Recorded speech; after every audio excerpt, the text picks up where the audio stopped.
Bismillahirrahmanirrahim. Assalamualaikum warahmatullahi wabarakatuh. Asyhadu an la ilaha illallah, asyhadu anna Muhammadar Rasulullah. Allahumma sholli ala sayyidina Muhammad wa ala ali sayyidina Muhammad. Kama sholaita ala sayyidina Ibrahim wa ala ali sayyidina Ibrahim. Bil alamina innaka Hamidum Majid.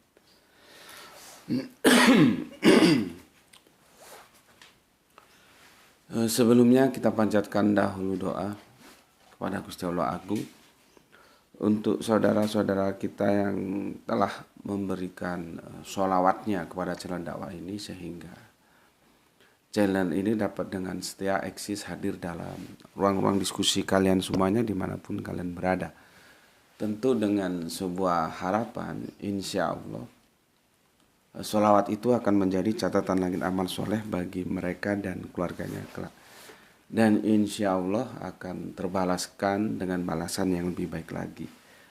Berikutnya untuk seluruh viewer terkasihku dimanapun kalian berada, dalam negeri, di mancanegara, aku ucapkan terima kasih atas apresiasinya. Semoga selalu always dan tidak pernah never tetaplah bertumbuh menjadi satu pribadi yang tangguh ya untuk anti skip dan anti download. Bagi yang berkenan silakan saja di share, tapi link kajiannya ya. Jadi jangan diunduh, dipotong-potong gak karuan, apalagi diadu-adu dengan video lain yang gak jelas jeluntrungnya ya. Jangan. Aku tidak kasih izin untuk yang demikian itu ya. Gak kasih izin. Bila ada yang perlu sebagai data dari channel ini ya silakan saja ajukan permohonan lewat WA, kan bisa. Nanti aku pertimbangkan. Kalau memang itu untuk kebaikan bersama dalam perspektif akademis ya monggo, nggak ada masalah. Tapi kalau untuk hal-hal yang sifatnya cuman sampah doang ya untuk apa juga. Jadi linknya saja ya, linknya nggak usah diunduh, dipotong-potong terus diunggah ulang, apalagi diadu-adu sama video lain. Itu kurang kerjaan namanya itu.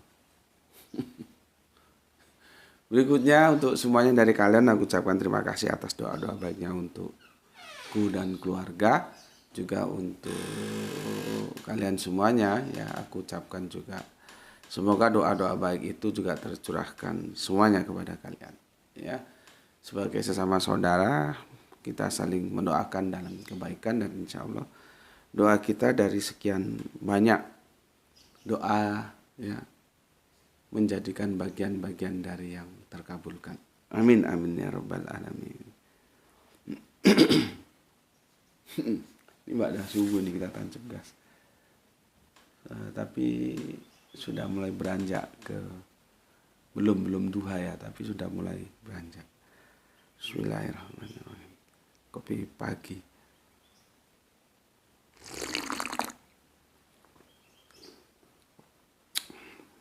Logika tanpa logistik nggak jalan. Bentar aku bersihkan dulu.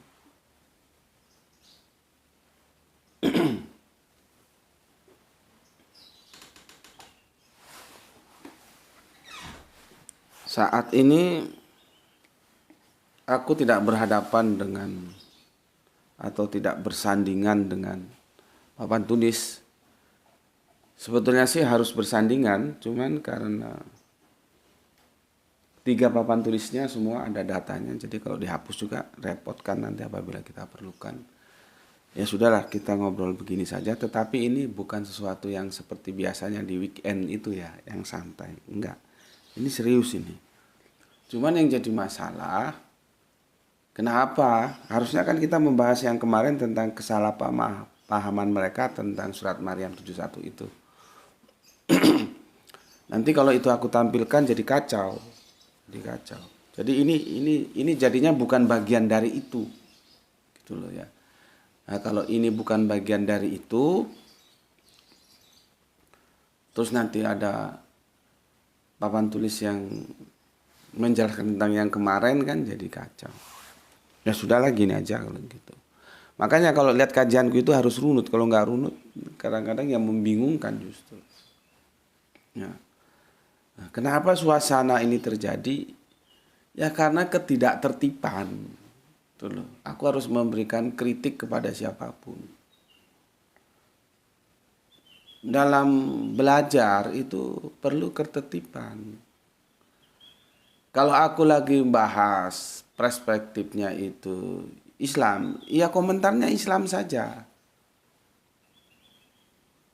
Kalau aku nanti bahas tentang Kristologi, ya komentarnya Kristologi saja.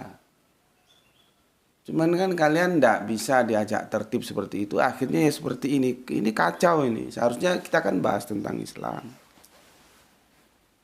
Untuk memberikan penjelasan kepada saudara-saudara kita yang kafir ya, bahwa apa yang mereka sangkakan terhadap Islam semuanya masuk neraka, dan itu dinukil dari Quran surat 19, surat Bunda Maryam ya, ayatnya yang ke-71, itu salah sasaran dan tidak begitu. Harusnya kan itu yang kita lanjutkan. Cuman karena di dalamnya ada komen yang itu menyimpang. Tapi kalau aku biarkan ini menjadi kacau nanti. Maka ya sudahlah kita bahas. Jadi kajian pagi ini tidak melanjutkan yang kemarin. Insya Allah yang kemarin nanti kita lanjutkan lagi. Ya, karena apa?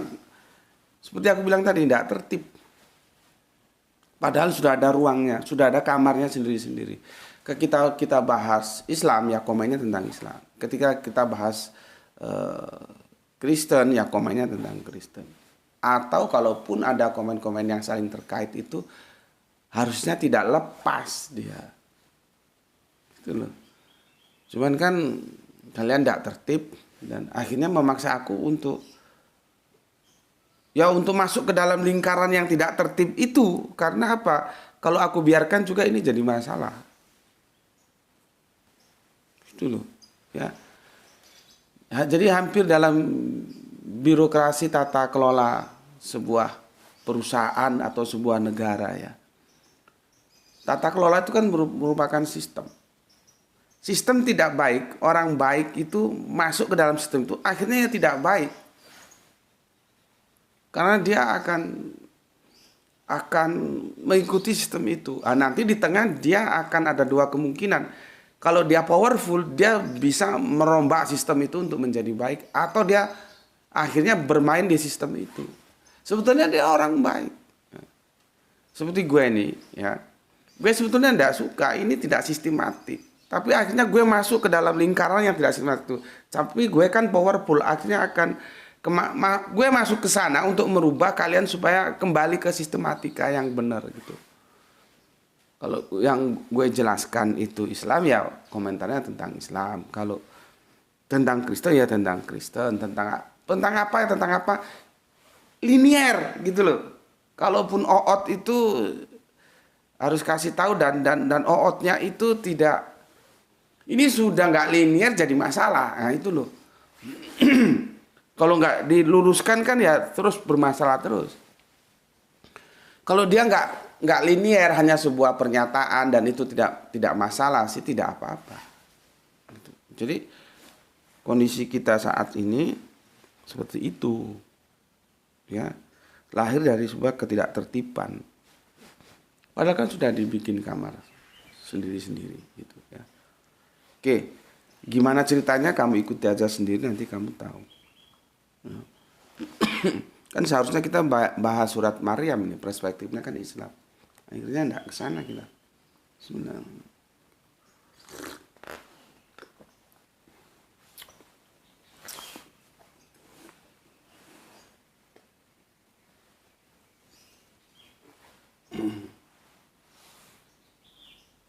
Oke. Berikutnya, ini juga jadi bukti untuk yang kesekian kalinya dari sekian banyak bukti.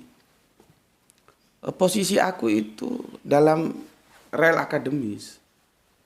Rel akademis itu dia objektif. Kalau benar ya benar, kalau salah ya salah. Yang benar itu kita pegang, yang salah kita buang. Begitu. Jadi dia tidak boleh standar ganda. Dia harus objektif tentang apapun.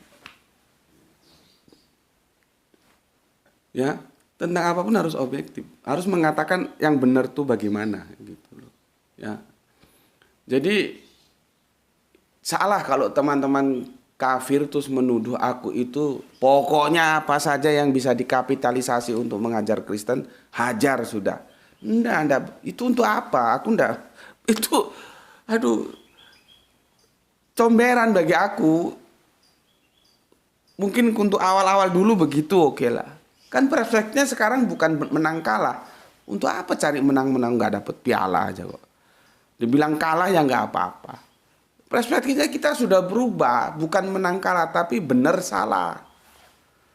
Maka ketika benar harus kita bilang benar, walaupun itu dalam kekristenan. Kalau benar ya kita bilang benar, kalau salah ya kita bilang salah. Aku begitu menghajar Tritunggal karena menurutku itu memang salah. Bukan aku menistakan, memojokkan, mencela, bukan karena kamu goblok aja menuduh aku seperti itu. Enggak, aku apa untungnya? Enggak boleh kita saling menuduh, mencela, enggak. Karena memang, dan aku akan bertanggung jawabkan secara intelektual. Tetapi kalau ada yang benar, ya harus kita bilang benar, walaupun itu dari kekristenan. Begitu juga tentang Islam, tentang apapun, benar ya benar, salah ya salah, gitu. Ya, seperti yang akan aku jelaskan ini, itu bukti bahwa aku akan bersifat objektif. Jadi kalau ada teman-teman kafir memandang aku secara sinis terus mulutnya bajingan, itu beda kelas memang. Sorry aja.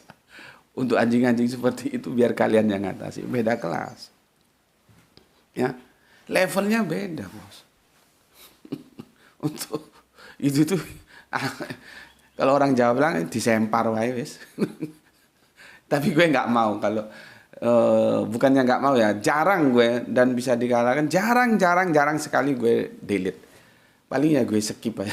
Apa? Sampah gitu. Ya, karena komennya pasti begitu-begitu. Namanya ini kita sudah bisa tebak. Pasti begitu-begitu. Kan kalau sudah tahu sampah masa mau dibaca ya untuk apa? Kecuali yang itu saling membangun, ya itu kita baca. Oke. Ikuti saja di mana nanti duduk permasalahannya kamu tahu. Ya. Jadi aku bukan orang yang apa saja yang bisa dieksploitasi untuk menyerang Kristen diserang, maka itu dieksploitasi. Enggak begitu. Aku bukan tipe seperti itu. Ya. Oke. Dari yang kemarin masuk ya. Ini mungkin agak panjang-panjang ini komentarnya. Ya. Graito, kemana Graito? Coba ambilin handphone Bapak yang biasanya Bapak pakai. Ada di kamar Bapak. Ya. Bismillahirrahmanirrahim ya, dari Laskar Gua Selarong ya. Perjuangan seorang ayah di sana untuk menafkahi keluarganya, semoga menjadi anak yang soleh, Gus. Amin. Tapi dia ini kalau disuruh sholat subuh itu harus dibangunin, disuruh jamaah juga masih harus disuruh-suruh. Ya. Nah, gue cari dulu di sini. Bentar ya, kamera.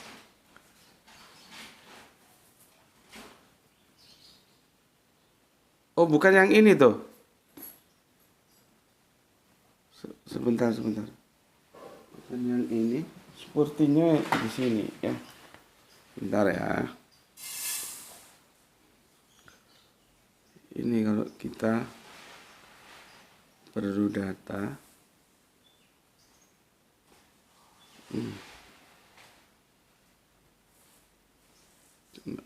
Oke. Terima kasih untuk Kang Mas Laskar Gua Selarong atas doa-doa baiknya. Semoga memang generasi kita semua itu menjadi generasi-generasi yang soleh ya.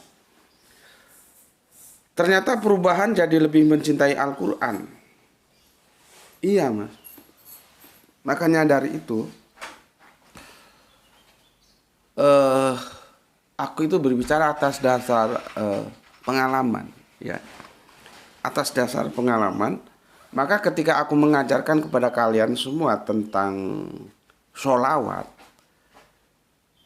itu aku menitik beratkan bagi kita sholawat itu bukan mantra, bukan doa yang dibaca sekian nanti terus kamu akan dapat ini itu. Enggak begitu.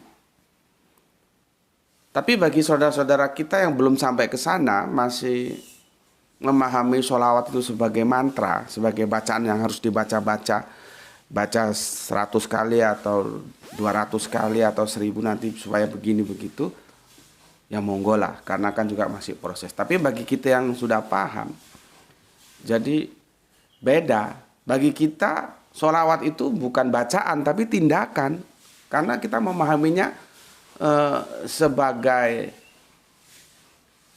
wujud dukungan kita. Maka kan kita menerjemahkannya begini, Allah dan malaikatnya mendukung Kanjeng Nabi Muhammad. Wahai orang-orang kita ini, ya, dukunglah nabimu dan berislamlah kamu seislam-islamnya. Jadi sholawat itu mendukung. Apanya yang didukung? Dakwahnya, dakwah Kanjeng Nabi Muhammad itu yang harus kita dukung. Malaikat, Allah dan malaikatnya mendukung. Kita juga disuruh mendukung. Oh, nabinya sudah nggak ada, Gus.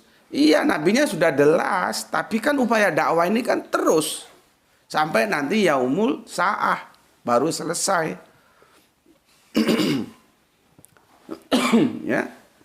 Jadi pusarannya itu kita tahu di pusarannya itu bukan pada sosok kehidupan Kanjeng Nabi, karena kehidupan Kanjeng Nabi itu dia dibatasi oleh ruang dan waktu.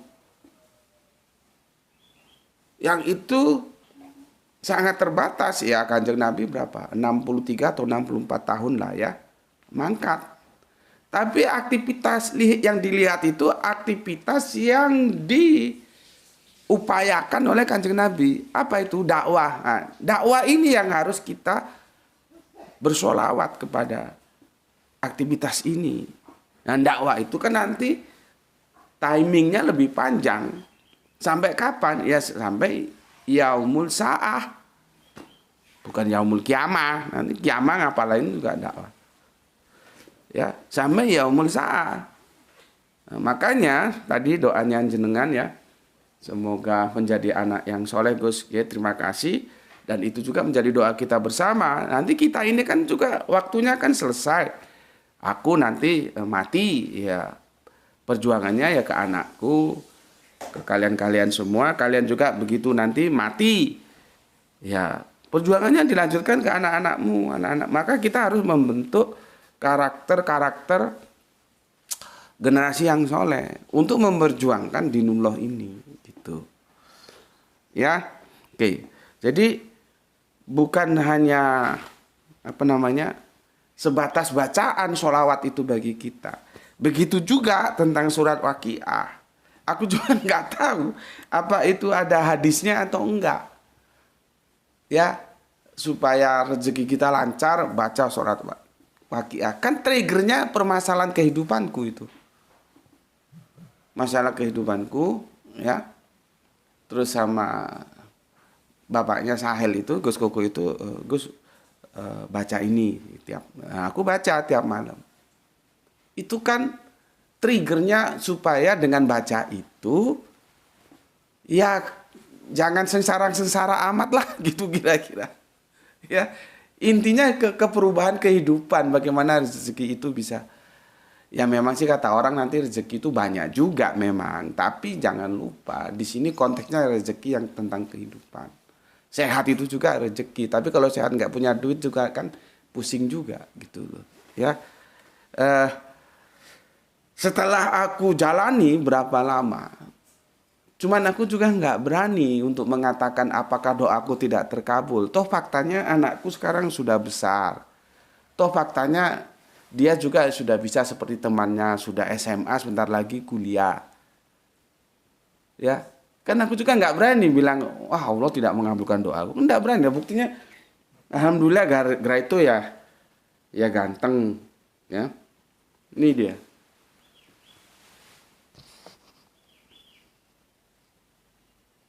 Ya kan? Mungkin ganteng karena nurun bapaknya mungkin. Kalau nurun mamanya hitam. Tapi wajahnya ikut mamanya ya. Wajahnya ikut mamanya ya, tingginya ikut bapaknya, bahkan aku kalah tinggi. Karakternya lebih cenderung ke mamanya, pendiam. Kalau Ranti justru temperamen dia. Karakternya ikut bapaknya. Gitu ya. Jadi aku juga nggak berani bilang bahwa Allah tidak mengabulkan doaku. Buktinya anakmu sekarang sudah dewasa, sudah SMA dan sebentar lagi kuliah, itu makan dari mana rezekinya kan? Aku juga nggak berani. Ya tapi ya sudahlah. Cuman menurut gue ini sangat ya, sangat pribadi sekali. Artinya belum tentu juga gue benar. Yang gue rasain sih, ketika gue baca Waqiah itu setiap malam dan itu satu surat, ya. Ketika apa yang gue harapin itu tidak gue dapatkan, tapi gue tetap saja membaca. Cuman terjadi perubahan perubahan cara pandang. Kalau dulu karena gue baca ini jadinya mantra. Nah seperti tadi, kita kan tidak lagi memahami sholawat itu mantra. Lu baca ini supaya hidup lu begini gitu kan, enggak. Karena sholawat bagi kita bukan bacaan tapi tindakan. Sama dengan ini ya. Yang awal triggernya supaya kehidupan ini, gue kan sudah ngomong, apapun gue lakukan untuk merubah kehidupan gue, selama itu tidak melanggar syariat. Kan gitu. Kalau ini kan nggak melanggar syariat, gue baca Quran. Ya. Makanya gue berdoa semoga gue jadi orang benar. Jangan sampai gue membunuh atau dibunuh. Karena kalau gue jadi, misalkan, tapi auzubillah min dzalik ya. Alhamdulillah gue ya selamat sampai sekarang, buktinya tidak ya. Kalau gue mau jadi melakukan tindakan-tindakan kriminal, gue nggak mau yang kelas ngerampok, mbok-mbok mau ke pasar dirampok, rumah-rumah orang dirampok, enggak. Kalau mau ngerampok yang ngerampok bank sekalian. Ya, probability-nya jelas kalau berhasil kehidupan gue berubah, bisa punya rumah, anak-anak gue, istri gue hidup, ya. Tapi kalau nggak berhasil ya mati juga. Itu lebih, dan masyarakat lebih menghormati yang begitu-begituan daripada ngerampok atau begal sepeda motor, mobil atau mbok-mbok. Itu kan kelas kacangan tuh apa. Kalau mau jadi bajingan ya yang berkualitas, rampok bank. Gitu. Ya kalau kamu, karena hitungannya lebih jelas. Kalau kamu berhasil, hidupmu akan merubah kehidupan. Untuk apa kita melakukan sesuatu yang itu tidak merubah kehidupanmu? Kalau hanya sekedar ngerampok, orang mau berangkat ke pasar di tengah jalan, itu nggak merubah kehidupan, nggak akan merubah kehidupanmu. Untuk apa? Gue kalkulasi gue itu kalau hal-hal seperti itu gue saklek banget. Gue orang eksak. Artinya gue mau melakukan sesuatu yang itu resikonya besar, tapi itu juga harus bisa merubah kehidupan gue. Tujuannya kan merubah kehidupan. Kalau nggak untuk merubah kehidupan, untuk apa? Maka kalau gue dulu, tapi alhamdulillah nggak melakukan tindakan, sasaran gue harus jadi perampok bank. Gitu. Gue mati atau hidup, itu aja pilihannya. Kalau gue sukses, gue hidup sama istri gue tidak terlantar lagi. Kalau gue mati ya sudah, selesai sudah. Dan itu lebih terhormat meskipun sama-sama bajingan juga, daripada ngerecokin mbok-mbok yang mau pergi ke pasar dirampok, rumah-rumah dirampok, orang jalan naik sepeda dirampok. Itu kelas 3 gitu ya. Tapi alhamdulillah ya enggak ya. Gue tetap bertahan, tetaplah dalam syariat yang Allah boleh, yang Allah tidak boleh jangan gitu. Jadi begitu. Nah, setelah gue baca surat Waqiah itu berubah, triggernya berubah. Jadi meskipun ini menurut gue, makanya gue bilang sangat pribadi. Menurut gue, apa yang gue harapkan dengan baca surat Waqiah itu tidak terkabulkan gitulah aja gampangnya. Tapi ini menurut gue, karena gue juga nggak berani ngomong begitu, buktinya anak gue besar, ya. Itu berubah. Gue tetap baca, tapi orientasinya cinta. Gue suka, gue demen, gue cinta sama Waqiah. Itulah yang gue bilang, menurut pepatah Jawa itu, tresno jalaran saka kulino. Ya karena gue baca terus, lama-lama gue mencintai. Meskipun Menurut gue, yang gue inginin dari hasil membaca surat Waqiah, kehidupan ekonomi gue berubah, itu tidak terjadi. Itu sudah nggak terpikirkan lagi gitu. Yang dulu gue baca ini untuk perubahan kehidupan gue, sekarang gue baca ini karena gue cinta gitu ya. Oke, itu ya ini berbagi pengalaman kehidupan lah ya, mungkin bisa menjadi muhasabah kita bersama. Tambahan di Madinah juga ada munafikun, Gus. Oke, benar sekali apa yang disampaikan oleh Kang Mas. Sorry kalau salah, ini Kang Mas atau Mbak ya, Laskar Gua Selarong, benar. Jadi populasi sosial di Yatsrib itu bukan one color, bukan semuanya Islam. Di sana ada juga tambahan lagi seperti yang aku jelaskan, munafikun juga ada. Nggak jelas dia kartunya mau kemana. Dan ini jauh lebih bahaya. Ya. Itulah sebabnya kafir dalam Islam itu juga di breakdown menjadi dua. Ada kafir jimni, ada kafir harbi. Perlakuannya juga beda-beda.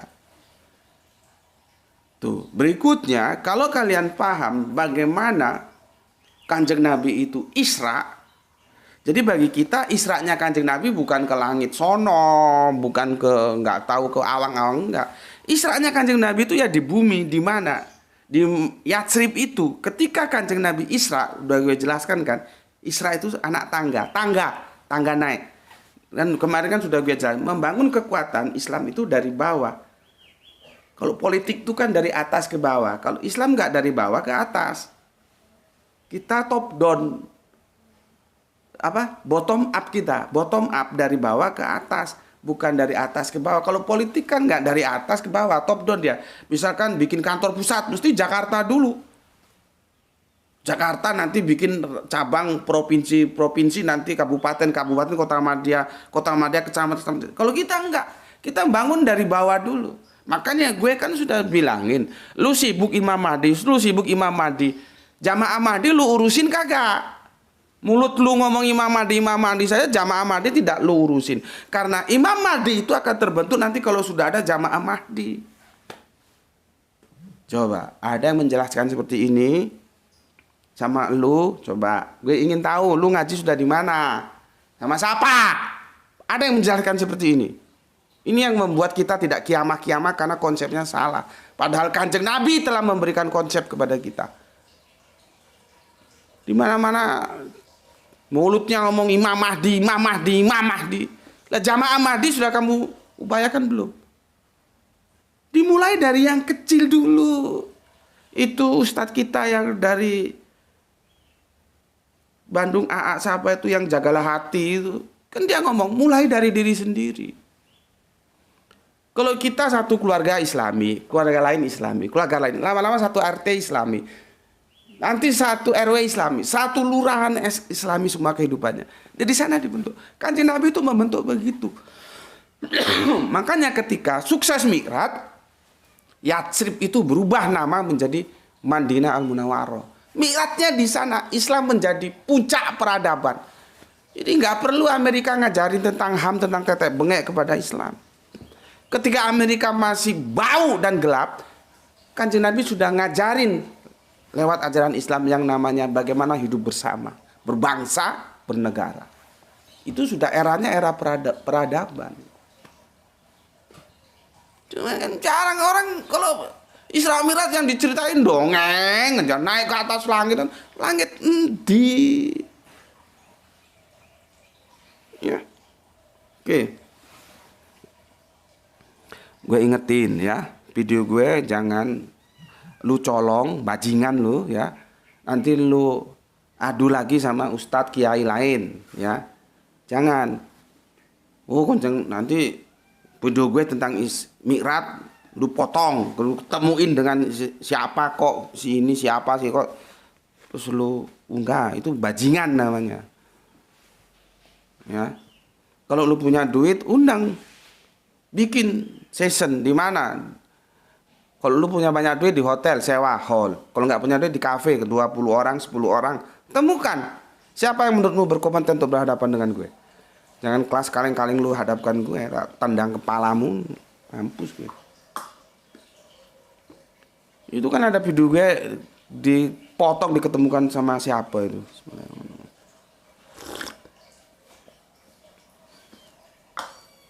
Ya, jadi begitu ya untuk Laskar Gua Selarong. Terima kasih ya. Jadi kalau ada orang yang mengatakan bahwa syariah Islam itu hanya bisa dilakukan pada satu habitat kehidupan yang semuanya orang Islam, itu orang goblok, nggak pernah baca sejarah bagaimana Kanjeng Nabi mi'raj. Di mana mi'rajnya? Di Madinah Al-Munawwarah. Apakah di sana Islam semua? Enggak. Di sana plural. Ya. Oke. Jadi lewat kajian ini kamu nanti bisa menjelaskan, karena ada orang bilang, "Oh, syariat Islam hanya untuk semua." Enggak begitu. Ya. Oke. Berikutnya Soleh kita Gispati, alhamdulillah lanjut terus Tuan Guru, semakin banyak seri, semakin banyak ilmu yang kita dapatkan. Insya Allah bermanfaat buat kita semua. Salam Isra dari Palu. Oke, terima kasih untuk Gispati Soleh aku. Salam Isra juga untukmu dan keluarga, juga untuk semua saudara muslimku yang ada di sana. Matur thank you, terima kasih atas 3 merah hatinya. Kemudian untuk Kang Mas Wahyu Junaidi. Assalamualaikum Gus. Waalaikumsalam. Alhamdulillah nyimak kajian sajennya ipok, cucur dan onde-onde. Aduh, mantap kali. Jadi lebih semangat ngajinya. Salam Isra, salam Isra. Oke ya, terima kasih. Cucur itu apa ya? Seperti apem cucur itu. Kalau onde-onde itu yang bulat-bulat itu ya. Sama minum kopi. Mantap sudah ya, sama ngaji. Nonton video ya sama ngopi. Oke, mantap. Atur nuhun, Nus Sam Wahyudi Junaid ya. Salam Isra juga untuk semua saudaraku yang ada di sana. Kemudian Kang Mas Didi yang ada di Cirebon, ini juga pejuang tangguh ya, di Facebook sudah lama ya berjuang dakwah Kang Mas Didi ini ya. Air mataku pun habis, terkuras di tengah malam. Sekarang aku nggak punya air mata lagi. Dalam derita pun aku sempat bernyanyi. Pertolongan Allah ya, datang tepat di waktu yang pas. Cuma kesabaran kita saja yang kadang terombang-ambing. Penderitaan Gus aku juga alami. Kalau Gus bercerita benar-benar aku ikut merasakan. Nah, ini namanya Kang Mas Didi ini bukan simpati, tapi empati. Karena kalau simpati itu dia tidak pernah mengalami. Teman dia simpati terhadap penderitaan itu. Tapi karena dia juga pernah mengalami penderitaan itu, maka dia empati gitu ya. Dia empati ya. Ini dibalas oleh Gurem and Rukam. Semoga Gusti Allah melimpahkan rezeki sak bajek damel panjenengan. Amin amin amin ya rabbal alamin. Kang Mas Didi amin ya rabbal alamin. Gispati Gurem. Amin ya rabbal alamin. Terus ada komentar dari siapa ini? Dari Tama Putra ya. Pertolongan Tuhan itu bukan pada kaya atau miskin, tetapi kepada pemeliharaan ketaatan dari pribadi kita. Kaya atau miskin itu sudah diberikan dunia, tinggal pribadi masing-masing mementaskan diri. Pribadi yang kafir pun bila mementaskan dirinya untuk menjadi kaya, maka ia pun akan mendapatkannya. Dan begitu pula sebaliknya. Ucapan seperti ini sepertinya enak didengar ya. Enak didengar seperti ini. Ini kalau ada ustadz ngomong gini sama aku, tak tarik itu ustadz. Karena yang ngomong itu belum tentu ngalami kehidupan seperti ini. Ini sepertinya enak didengar. Ya, coba kita kupas satu persatu ya. Dari saudara kita Tama Putra ya. Pertolongan Tuhan itu bukan kaya atau miskin, tetapi kepada pemeliharaan ketaatan dari pribadi kita. Iya, tapi konteks yang dibicarakan dalam kehidupan ini itu tentang kaya dan miskin. Kalau kita kerucutkan, ya. Tapi kan terlalu apa ya? Mungkin terlalu apa ya? Terlalu purgal kalau dikatakan kaya atau miskin. Ya enaknya beginilah. Bagaimana kehidupan itu ya susah lah, tapi jangan banget gitu loh. Ya. Jadi bukan dan tetap pada pemeliharaan ketaatan. Ya semua orang ya taat. Tapi apakah orang taat nggak perlu duit untuk bayar gas, bayar PLN, bayar air, beli susu? Itu apa pakai ketaatan? Apa lu taat, lu terus pergi ke supermarket, anak gue nggak ada susu nih, minta susunya 1 kaleng, ya. Kenapa lo? Bayarnya mana lo? Gue taat. Apa ketaatanmu itu bisa untuk membayar listrik, beli gas, beli beras, bayar sekolah anak-anak, beli susu? Kan tidak bisa. Jadi jangan didramatisir seperti ini. Gue itu ya, ada ustadz kajian-kajian apa, gue perhatiin, kalau sudah ngomong hal rezeki dan dia ngomong enak-enakan, oh bikin gue tarik itu ustadz. Kenapa? Saya ini pelaku. Dia belum tentu mengalami apa yang saya lakukan. Makanya bahasa gue kan bilang, semua itu pakai duit, mau dikubur aja mati pakai duit. Nggak bisa semua itu dibeli dengan ketaatan. Tapi kita harus taat kepada Allah, iya. Betul. Ya. Berikutnya, kaya atau miskin itu sudah diberikan di dunia, tinggal pribadi masing-masing memantaskan diri. Memangnya kalau orang memantaskan diri untuk kaya terus bisa kaya? Ini kan seolah-olah ya, kaya miskin itu tinggal bagaimana orangnya mau memantaskan. Gue tanya, apakah seseorang yang memantaskan diri untuk kaya terus dia bisa kaya? Kalau begitu modelnya semua orang kaya, karena nggak ada orang mau kere, siapa orang mau melarat. Semua orang itu mau ada pada filosofi besok makan apa, bukan besok apa makan. Nggak mau ada orang mau hidup sengsara. Ini nggak semudah ini. Ya, semua orang itu ya mau hidup enak, ya, nggak ada yang mau miskin, ya. Lalu apakah setiap orang yang memantaskan diri untuk hidup enak terus hidupnya enak? Di sini banyak ya pedagang, baik levelnya kecil, menengah, atas. Di sini kan dulu buah, kirim buah Kalimantan, kirim buah ke luar Jawa, itu kaya-kaya itu. Terus ada juga yang mengikuti, semuanya dipelajari, manajemennya, cara cari buahnya di mana, ngirimnya gimana, ngepaknya gimana, pasang, dipelajari. Tapi apakah dia bisa sesukses orang yang ditiru? Tidak. Nggak bisa. Nggak segampang itu, Mas. Ada jual soto sukses, terus kamu pelajari manajemennya, bikin soto, semua enak, terus kamu ikut jual soto. Apakah kamu bisa sesukses dia? Enggak. Karena kita hanya punya usaha. Tapi rizki itu takdir Gusti Allah yang tentukan. Makanya itu jangan sekali-kali ngomong ini hasil usaha gue, jangan. Ya memang rezeki itu yang Allah berikan. Tapi memang kamu harus usaha. Tapi bukan usaha itu menjadi fundamental utama. Banyak orang yang bekerja keras juga hidupnya sengsara kok. Sementara yang kerja biasa-biasa saja hidupnya lebih enak. Maka ada istilah kerja keras dan kerja cerdas.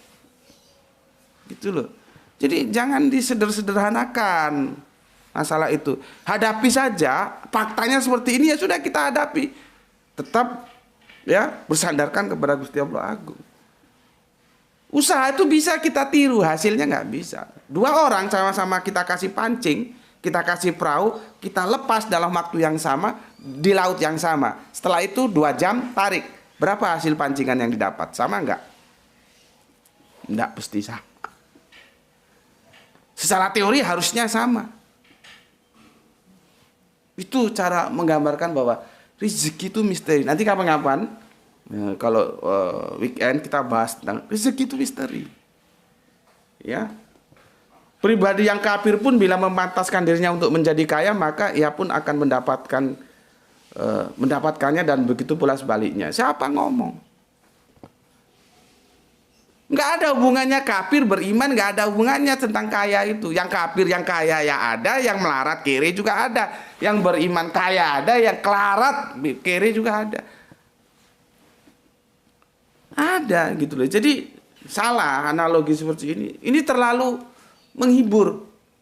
Ya, tujuannya sih bagus menghibur, tapi kalau gue ketemu ustadz seperti ini, gue tempeleng itu kepala ustadz itu. Bener. Jangan menghibur-hibur orang. Sampaikan apa adanya, bagaimana orang itu bisa, orang Jawa bilang legowo. Legowo nerima takdir Gusti ingkang Maha Agung. Legowo, siap menerima. Menderita siap, bahagia siap. Gitu. Kalau gini-gini kan seperti anak kemarin sore dikasih permen. Apa itu? Enggak semua orang memantaskan diri kaya menjadi kaya, enggak. Kaya miskin itu enggak ada hubungannya dengan kafir dan iman, enggak ada. Ya, jadi analogi yang dibangun ini, gue tahu sih tujuannya baik. Cuman ini kan hiburan. Kasihan orang dihiburi pepesan kosong. Jadi tugas kita harusnya siapkan hati dia untuk menerima apapun. Kan gue sudah bikin. Ketika doa sudah ditapal batas, ketika usaha sudah ditapal batas, biarkan takdir dan doa bertarung di langit. Itu kan sudah gue bikin videonya. Ini nggak sesederhana yang dibilang Tama Putra ini. Oke. Berikutnya Kang Usman Khan. Ya. Aku meneteskan air mata saat mendengar kisahmu, saudaraku, saat Grahito masih bayi. Iya, pada waktu itu belum 2 tahun. Aku menjadi teringat hal serupa secara prinsip ku alami, Gus. Setelah tidak lagi aku di kapal demi dakwah dan keluarga, aku bekerja di darat. Pilihan kala itu 1999 sampai 2000 adalah kebun teh Marjandi, tetangganya Sidamanik Simalungun. Kebun teh ya. Gue kasih penjelasan sebentar Sidamanik. Sidamanik itu penghasil nanas. Dan buah nanasnya itu bisa diadu dengan nanas sedunia. Bukan hanya nanas se-Indonesia, sedunia berani daru. Istimewa sekali. Rasanya itu beda. Nanas dari daerah Sidamanik. Kalau kita pelajari secara ilmu pertanian, mungkin kadar unsur hara tanahnya itu yang membuat rasanya beda. Ya. Jadi gue kalau makan buah, gue kan sudah ngalamin, jadi gue bisa membandingkan. Buah-buah yang dari Sumatera Utara khususnya, itu beda loh dengan yang di tanah Jawa. Beda. Rasanya lebih enak yang di Sumatera. Sama dengan jati ya. Kalau gue kan pernah juga kesasar main kayu. Main kayu artinya bisnis kayu, bantu teman. Bukan main kayu yang artinya main kotor. Bukan ya. Kita jual jati dari tanah Jawa sama jati yang dari Sumatera bagian selatan itu beda. Lebih bagus yang tanah Jawa. Dan harganya beda. Jadi ya itulah bagaimana hebatnya Gusti Allah Agung. Setiap tanah itu mempunyai keunggulan masing-masing dan akan memproduk tumbuhan itu dengan keunggulannya masing-masing. Kalau Sidamanik itu nanas. Ya kalau kita kembangkan menurut ilmu pertanian, yaitu unsur haranya aja itu yang mungkin berbeda gitu ya. Itu hipotesa gue loh ya, artinya gue bukan pakar botani. Ya. Oke. Untuk membelikan mainan gitar seharga 12.000, aku harus terjun jam 4 pagi ke Ancak kebun teh, Gus. Untuk dapat target timbangan hari Minggu kontanan. Istilahnya di kebun meremi. Meremi itu berasal dari kata premi. Jadi ada bonus, ada tambahan ya. Orang yang melakukan premi disebut meremi. Nah ini repot kalau kita bahas. Di sini ada orang sebut mereman.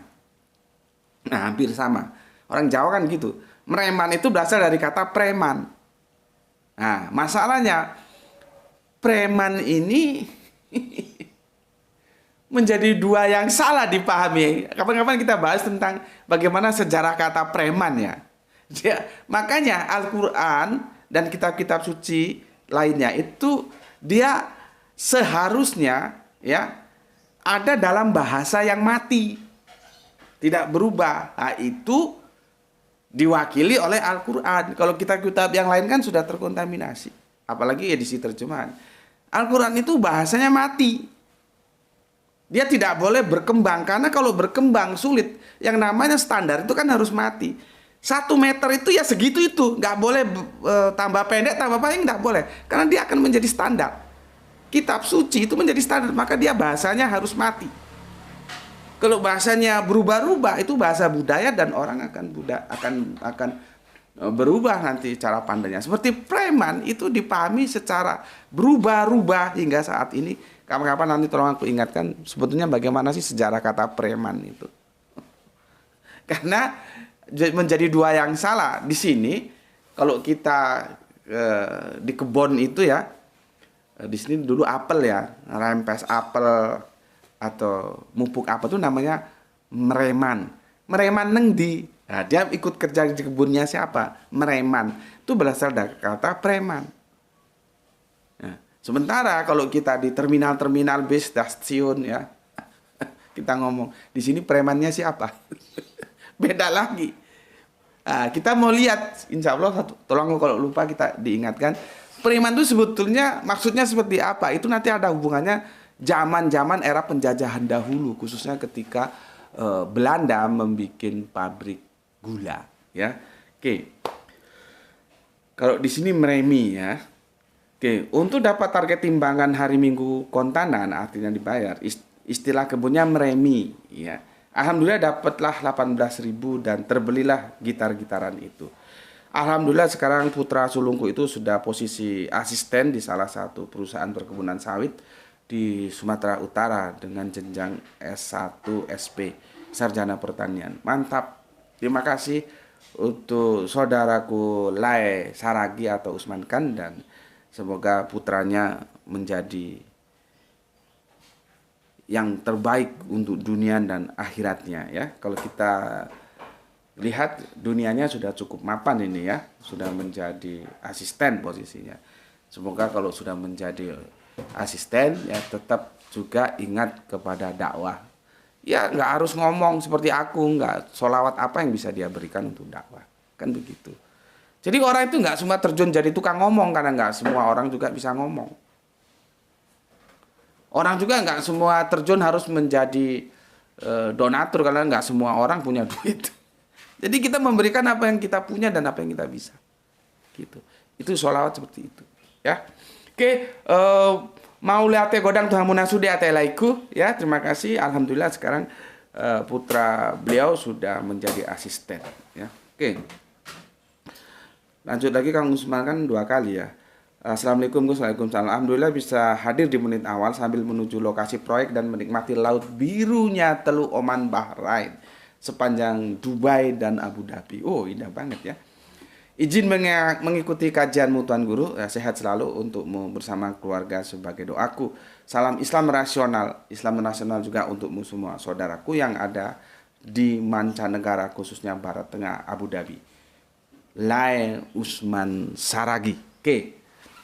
Kita lanjutkan Gurem and Rukem.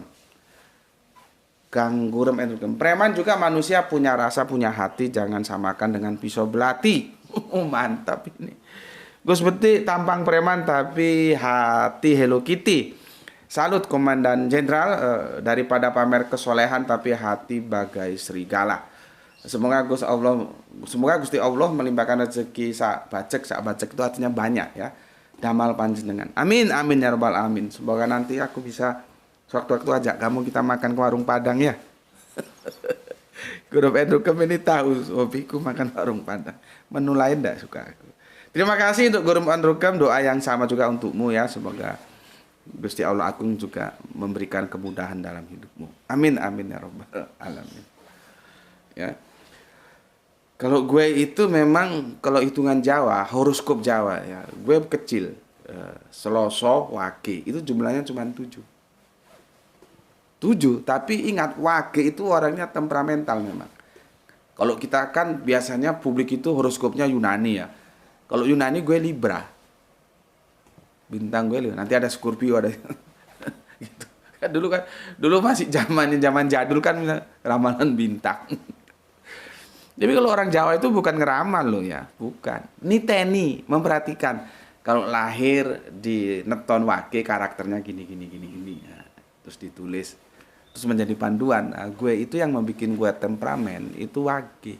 Tapi salah satu sisi dia melankolis gitu ya. Jadi tinggal pada waktu dia hadir dalam suasana mana. Suasana temperamen ya seperti kalian tahu, suasana melankolis ya seperti yang kalian tahu juga gitu. Oke, terima kasih. Kemudian penghobi Borneo. Assalamualaikum, waalaikumsalam, Samarinda Nyima. Yes, Yesus Tuhan yang asal mulanya terjemahan Melayu dari diksi Tuhan yang dalam English version Lot, dalam Arab version Said. Sudah paham dengan kajian JM dulu. Salam Isra. Oke, terima kasih.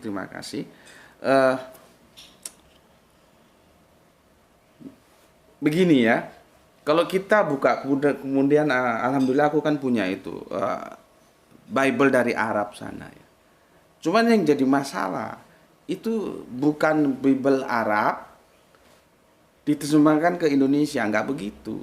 Kalau Bible yang dari Arab ini ya diterjemahkan ke Indonesia itu bisa nggak seperti terjemahan yang kita tahu sekarang. Ya. Yang ada itu begini, dan aku bisa pastikan begini. Bible Arab dikopi, Bible terjemahan Indonesia dikopi, dijadikan satu. Gitu doang. Bukan yang ada Bible Arab diterjemahkan gitu, enggak. Karena kalau Bible Arab diterjemahkan ke Indonesia itu yang menerjemahkan mesti otaknya itu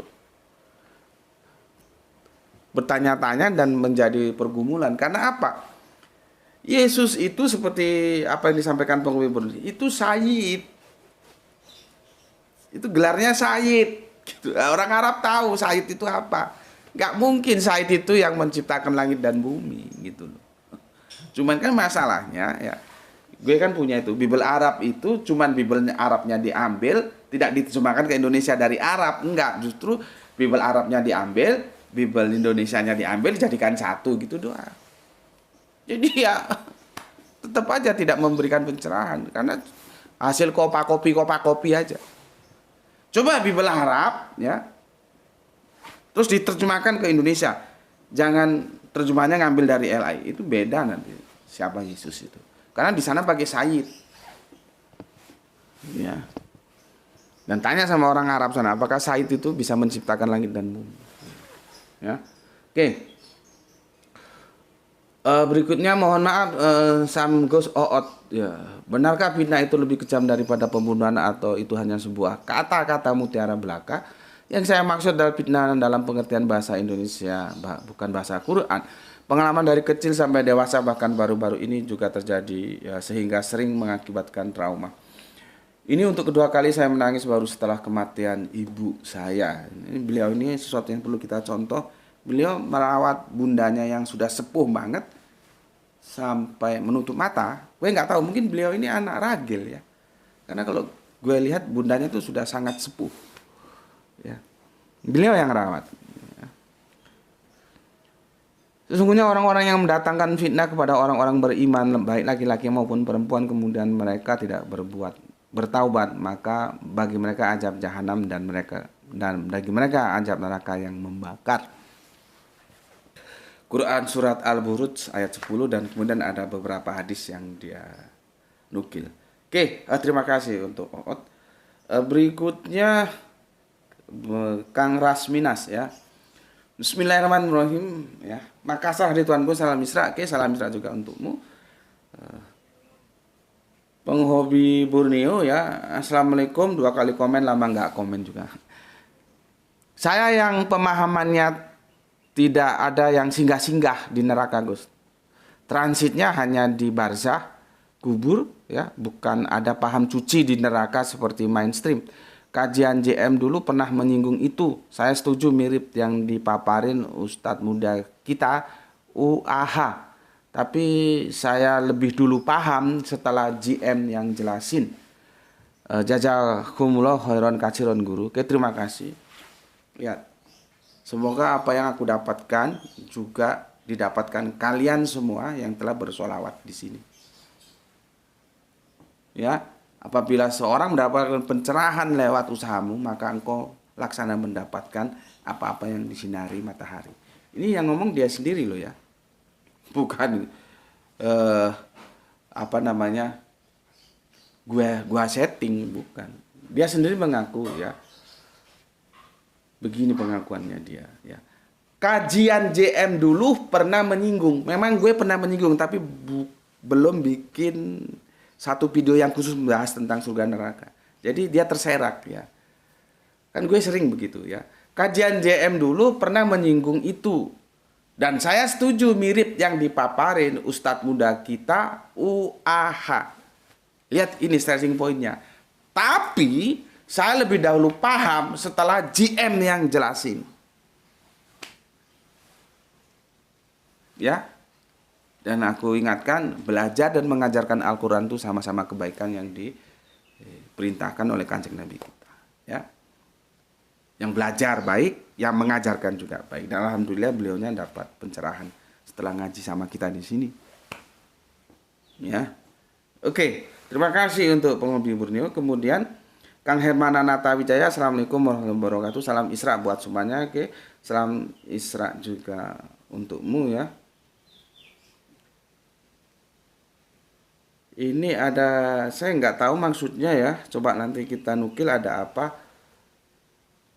Quran ini dari Kang Mas Endi Suhendi. Saya asing nama ini ya. Quran surat Maryam 30 sampai 40 ya. Coba nanti kita lihat ada apa di situ ya. Kemudian Kang Mas Rio Aka Jakarta Selatan hadis Gurs. Oke, Kang Hermas Edison 3 bulan, terima kasih. Kang Sahran Gifari ada di Bandung Utara bagian barat. Komen kedua, seri ke-7. Cuaca mendung pagi ini. Oke, mantap. Kelabang biru, mantap, terima kasih. Kang Sahran Gifari ya. Di dapur lagi goreng-goreng apa, Gus? Kedengarannya bikin masakan yang enak. Ya karena memang itu kalau Guru Menrukum sudah pernah ke sini ya, buku berserakan, nggak tertata lah ya. Karena ini tidak ada 100 meter. Kalau kontrakan yang lama kan 100 meter persegi. Ini sempit, jadi cuma tidak tertata. Makanya gue bilang kalau ada musik-musik dari dapur ya dimaklumi saja. Ini jaraknya cuma sekian langkah gitu. Ya mungkin permaisuri lagi goreng-goreng apa untuk bekal anak-anaknya sekolah. Karena kan mereka sekolah seperti Rantin ini masuk jam 7, pulang jam 3:15. Seperti orang kerja aja. Nggak tahu itu Menteri Pendidikannya gimana kok begitu, juga nggak paham gue. Ya, jadi anak itu kan masa-masa bermain, kesempatan bermain nggak ada. Kalau orang Jawa bilang dipeleter terus, anak menjadi jenuh nanti. Kita punya paket pendidikan, kenapa nggak diikuti? Siapa? Ki Hajar Dewantoro. Itu paket pendidikan. Justru metodologi pendidikannya dipakai di luar. Lah kita yang Indonesia ngambil yang luar untuk budaya bangsa kita. Acur. Apa kata Kanjeng Nabi? Sesuatu kalau diserahkan tidak pada ahlinya, hancur. Gue sebetulnya nggak setuju. Sekolah, bayangkan, Ranti itu kan usia-usia bermain dia.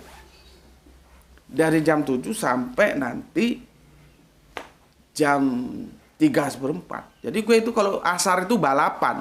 Begitu masuk asar, ya selesai langsung berangkat. Karena mepet waktunya dengan jemput dia. Kalau lama-lama dia di sekolah nunggu kan kasihan. Gitu. Ya. Jadi kalau di dapur ada suara penggorengan itu musik mengiringi kajian kita ya. Nggak tahu itu bermaksud goreng-goreng apa itu. Ya mestinya ya terdengar karena cuman berapa langkah ke depan gitu. Oke, terima kasih Kang Sahran Gifari. Oke. Kita lanjutkan Kang Didi apa? Quran surat An-Nasr gambaran siapa saja kalau ada di puncak kejayaan banyak yang mengaku teman. Saudara, tetek mengek, tapi kalau ada di titik bawah nggak ada teman, nggak ada saudara. Tetangga pun mulai jaga jarak. Kehidupan memang begitu terulang dan berulang. Makanya gue suka lagu-lagunya Raja Dangdut kita itu yang tentang sosial itu, dia mencerminkan lagu itu mencerminkan memotret dari kehidupan sesungguhnya. Seperti apa yang disampaikan Kang Didi itu kan pernah diunggah dalam, itu lama, lagu lama, judulnya Teman itu kalau nggak salah, oleh Raja Dangdut kita ya. Memang bila orang sedang jaya, siapapun